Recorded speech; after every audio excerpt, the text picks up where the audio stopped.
Welcome to PSD to HTML5 and CSS3. This video is called Coding the Header. In this video, we're gonna continue where we left off in the last video, and we're gonna start coding everything in between our header tags. For reference, we're gonna be coding everything within this selection here. We're gonna code the logo, navigation, and the hero call to action section. You can see it's gonna be this stuff right here. All right, so let's jump right in. Inside your header tags, we're going to start with the logo. This is an A tag or a link tag. This is what you do to make links in HTML. The href is a part of the A tag, and it lets the browser know where the link will navigate to. So in this case, it will be /, which references the root of the website or the home page or index. So that's where logos typically go. Inside of here, we're going to have an image. We're going to reference in our images folder our logo.gif. And we're going to use an alt text to explain what the image is. It's a logo. The reason why this is necessary is there are some users who are visually impaired or blind, and in order to still have a great user experience, they use screen readers, and what the screen reader does is it reads what the website is displaying so that they can visualize or imagine what they're looking at, or hear what they're looking at, or what the website is displaying rather. So not only can it read the title of the site and the content of the site, but it can actually read the image. It doesn't look at the image and just guess what it is. You have to tell it what it is, and that's what an alt tag is for. It helps the screen reader to explain what the image is. So it will say logo or big fuzzy cat or whatever. So that's how we add our logo right here.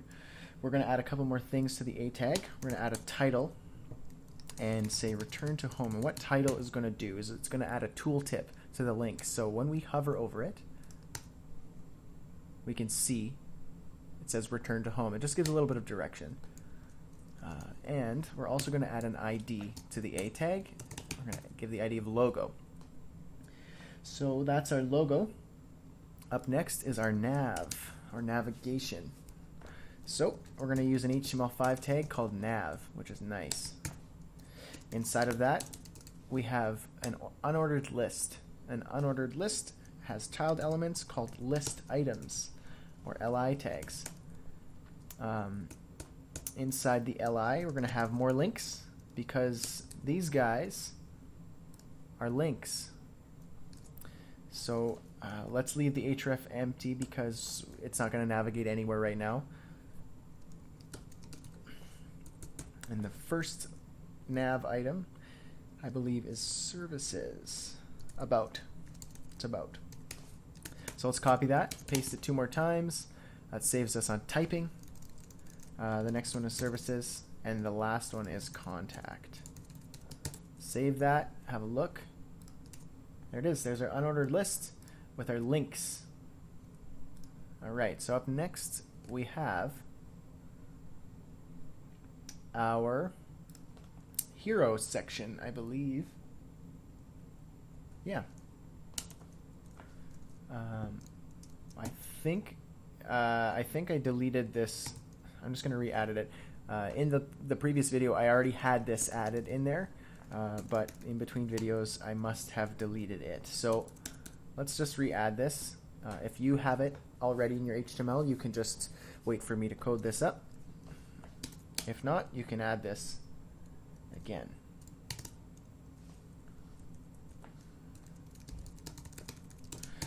All right, so there's our hero section again.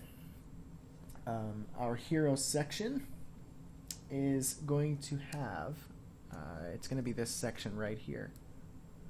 And what we're going to have inside of our hero section is we're going to have, this is going to be an element, we're going to call it hero title, and this is going to be a section, and it's going to be our hero image. So let's add our hero title. Let's actually close that first. Practice what I preach. ID, hero title. I don't know if I've already mentioned this, but once you open a tag, it's a good idea to close it right away, because even the best developers can forget to do that, and it can throw you a bunch of errors, and it could be a huge pain in the butt later. So just make it a habit of closing your tags as soon as you open them, and then add extra information like IDs and classes and content. Don't just assume you'll remember once you start writing stuff, because you'll probably forget. All right, there's a hero title. Inside of a hero title, we have a level 1 header, or an H1, which is going to be really big title. 2.0, I believe. H2, second level header. Just as a quick note, there are 6 level headers. There are H1, 2, 3, 4, 5, and 6. Each of them are basically they're ordered in most importance. Basically, an H1 is the most important, or it's the largest heading, not just in size but in content. It can usually encompass more headings within it. So this is an H1, H2, H3, H4.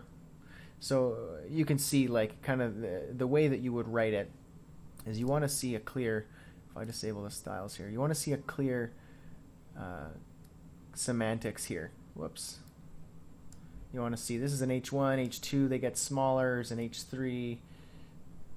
It's kind of how it works. It's a good practice to have your headings in semantic order.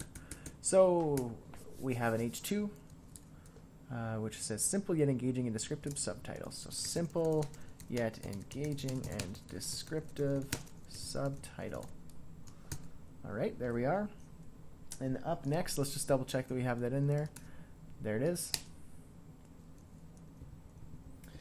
Up next is our call to action section, which is this right here. We're going to put this in a section. Let's give it a div. Give it the ID of call to action.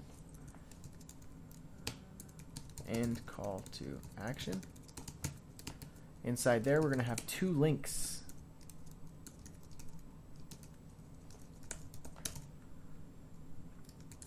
Even though this is a button, it's technically a link, because when you click it, it will navigate somewhere. And so this is going to be primary call to action. And this one is going to say secondary link action, sorry. You can see them here. There they are. Quick note. This isn't what the website's going to look like. This is just the HTML. HTML is purely for markup and not for presentation of the site. It's just the content. Don't be discouraged when you see this and wonder how the heck it's going to turn into this. But we'll get there. I remember when I first started building websites, I was really confused and kind of discouraged when I started building my first site, and it looked a lot like this. I didn't understand how this turns into something great like this, but worry not, it will with CSS. All right, so what we're going to do here is we're going to give these guys some classes. I briefly mentioned, I believe, the difference between class and ID. ID is a specific identifier for an element, and class is something a little more global. You can add classes to any number of elements.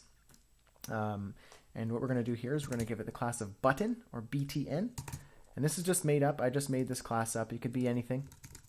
But again, that's a poor naming convention, and you won't know what the heck it is. So button. The reason why I'm using a class here is because, for example, this is a button. This is going to be a button. This is a button. And I might have 100 more buttons throughout the site. And so by giving this a class of BTN, or button, I can style in CSS a button style with and attach it to that class, so that any element I give the class of BTN will look like a button. I'm also going to add another class. To add another class, or multiple classes, you keep them within the strings here. or quotes. These are called strings in web developer world. So I'm going to give it the class of button large. And I'm adding it as a class, not an ID, because I might use more large buttons throughout the site in the future. So just future-proofing myself. This is going to be called button secondary. Save that. They still look the same. All right, so the next section is outside of the hero title, and it's going to be the big computer image. So I'm going to just put an image just to keep it simple. I'm not going to put it inside of a div or anything like that. It just needs to be an image. Let's reference it. Computer.png in our images folder. Alt tag, remember your alt text. Let's call this large desktop computer. And let's give it the ID of hero image. Save that, refresh, there it is. So I believe that is all for coding the header. Let's just do a quick review. Here's our header tag. We coded everything inside of here. We have our logo, we have our nav with the UL unordered lists and 3 list items, which are also links. Here's our hero section, which encompasses the hero title, which has the H1 and 2, and our call to action buttons. And then outside of that, as a sibling to hero title, we have the large desktop computer hero image. So that's all for this video. In the next video, we're going to start coding our content. I'll see you there.